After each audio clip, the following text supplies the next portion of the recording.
এই নিয়ে টানা 6 দিন কাশ্মীরে ফের সংঘর্ষ বিরতি লঙ্ঘন করল পাকিস্তান। নিয়ন্ত্রণ রেখা বরাবর বিনা প্ররোচনায় পাকিস্তান গুলি চালাচ্ছে। নৌসেরা সুন্দরবনী আখনুর সেক্টরে রাতভর হলো গুলি বৃষ্টি। পাকিস্তানের গুলি বৃষ্টির জবাব দিচ্ছে ভারত।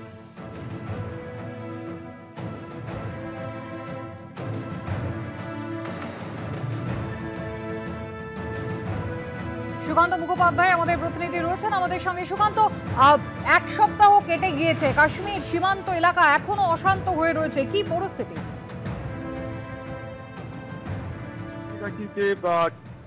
যে উপত্যকা অঞ্চল রয়েছে বা যে জঙ্গল এরিয়া রয়েছে সেখানে কিন্তু ইতিমধ্যে সেনার তরফে অভিযান চালানো হচ্ছে।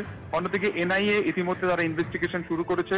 গত পরশুদিনকে তারা ঘটনা রিকনস্ট্রাকশন করেছিল বাইসারান উপত্যকাতে। গতকালকে যে জিপ লাইনের অপারেটর যিনি ছিলেন, যাকে একাধিকবার ধর্মীয় শব্দ উচ্চারণ করতে দেখা গিয়েছিল, তাকেও কালকে কিন্তু পেহেলগাম থানাতে ডেকে এনে তার জিজ্ঞাসাবাদ করা হচ্ছে কেন তিনি সেই চ্যান্টিং করেছিলেন বা ধর্মীয় শব্দ ব্যবহার করেছিলেন, সেই বিষয় বিস্তারিত তার বয়ান নেওয়া হয়।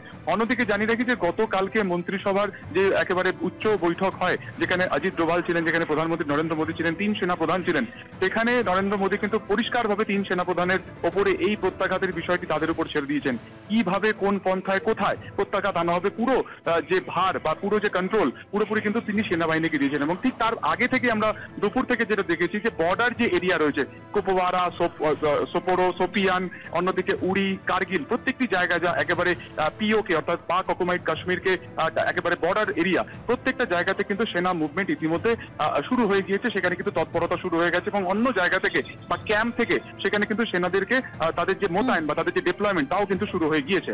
ফলত একদিকে যেমন এনআই ইনভেস্টিগেশন করছে, অন্যদিকে যেমন উপত্যকাতে সেনা তল্লাশি চলছে, বর্ডার এরিয়াকেও কার্যত অ্যালার্ট করা হয়েছে। তার পাশাপাশি যে আপডেট আমরা পাচ্ছি, যেহেতু 3 সেনাপ্রধানকেই বলা হয়েছে, তার মধ্যে 26 থেকে 28 এই যে ডেডলাইন তোমাকে বললাম, এর মধ্যে যেটা জানা যাচ্ছে যে মরিশাসে সেখানে কিন্তু একেবারে সেখানেও কিন্তু দেখা গেছে যে আইওএস ছাগল যে একেবারে জলযান রয়েছে, যার মাধ্যমে জলপথে হানা করা যায় বা অভিঘাত আনা যায়, সেক্ষেত্রে দাঁড়িয়ে তাদেরকেও কিন্তু পুরোপুরি অ্যালার্ট করা হয়েছে, তাদেরকে পোর্ট কল করা হয়েছে। তো সব মিলিয়ে যে ডিপ্লয়মেন্ট 3টে বাহিনী, প্রত্যেকটি ক্ষেত্রে কিন্তু সমান তৎপরতা ইতিমধ্যে দেখা যাচ্ছে। ধন্যবাদ।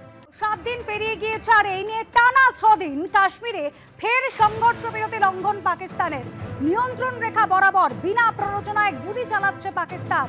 নৌসেরা সুন্দরবনী আখনুর সেক্টরে রাতভর গুলি বৃষ্টি পাকিস্তানের, আর পাকিস্তানে গুলি বৃষ্টির জবাব দিচ্ছে ভারত। অন্যদিকে ভারত যেরকম ভাবে চাপ বজায় রাখছে, আন্তর্জাতিক ভাবেও কিন্তু চাপ বাড়ছে পাকিস্তানের ওপর।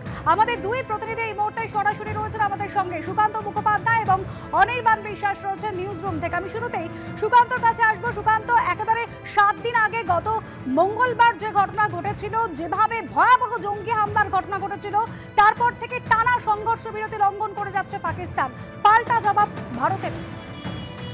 একেবারে দেখো, গতকালকে নরেন্দ্র মোদী প্রধানমন্ত্রী যে বৈঠক ডেকেছিলেন দিল্লিতে, এবং সেখানে 3 সেনা প্রধানও উপস্থিত ছিল, এবং সেখান থেকে পরিষ্কার যে বার্তা প্রধানমন্ত্রীর তরফে দেওয়া হয়েছে যে কখন কিভাবে কোথায় প্রত্যাঘাত করবে তা কিন্তু তিনি বাহিনীর উপরে ছেড়েছেন। কিন্তু তার আগে আমরা দুপুর থেকে যে তৎপরতা গোটা উপত্যকা জুড়ে দেখতে পাচ্ছি, তা কিন্তু কার্যত অন্য দিনের তুলনায় বা অন্যবারের তুলনায় অনেকটাই বেশি টাফ। যেমন কুপওয়ারা বা বারামুলা সেক্টর, এই জায়গাগুলোতে কিন্তু পুরোটাই আর্মি ক্যাম্পে কার্যত ছড়াছড়ি রয়েছে। কোথাও রাষ্ট্রীয় রাইফেলস রয়েছে, কোথাও ইন্ডিয়ান আর্মির একাধিক ছাউনি রয়েছে, কোথাও সিআরপিএফ এর ক্যাম্প রয়েছে।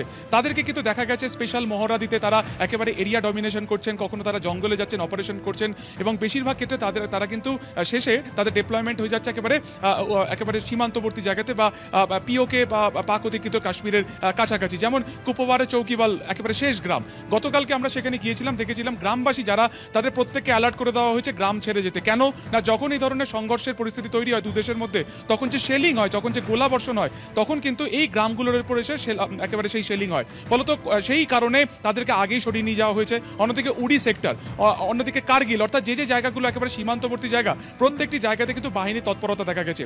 অন্যদিকে যদি পিওকের কথা বলা যায়, অর্থাৎ পাকিস্তান আর্মির তরফে কিন্তু পারাগওয়াল, অন্যদিকে আখনুর সেক্টর, বারামুলা, প্রত্যেকটি জায়গাতে প্রথমে পাকিস্তানের তরফে কার্যত গোলাবর্ষণ করা হচ্ছে, তার প্রত্যাঘাতের জবাব দিচ্ছে কিন্তু ভারতবর্ষ বা দেশের তরফে। ফলত সব মিলিয়ে এই মুহূর্তে কাশ্মীরের মূলত দুটি বিষয় রয়েছে। এক হচ্ছে সেনার তরফে যেমন উপত্যকা জুড়ে অপারেশন সারা হচ্ছে এই বাইসারেন ভ্যালিকে কারা ছিল তাদের খোঁজে, অন্যদিকে বাহিনী তৎপর রয়েছে, তারা গ্রামবাসীদেরকে সরিয়ে দিচ্ছেন, অ্যালার্ট করে দিচ্ছেন এবং তার পাশাপাশি কিন্তু তাদের তৎপরতা সীমান্ত এলাকায় কিন্তু তৎপরতা বাড়ছে, অন্যদিকে গোটা দেশ কিন্তু প্রত্যাঘাত চাইছে।